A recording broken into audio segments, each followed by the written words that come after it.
The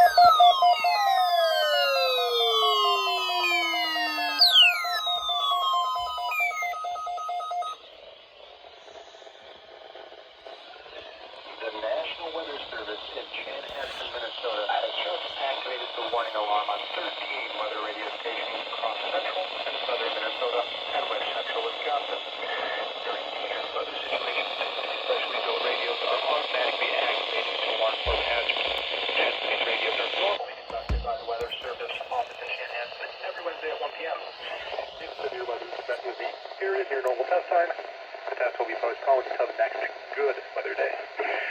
The warning alarm will be activated for select flashes, warnings, and statements affecting central and southern Minnesota and west central Wisconsin. This concludes the test of the warning system. We now return to normal programming.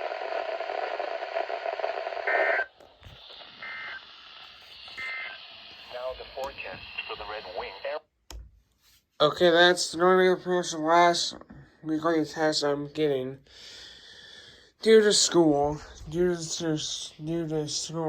on the 20th of August, it says 24th, so in a few days, I start school. Well, until like November, not until November, until like December, I can catch an RBT, and that'll be it.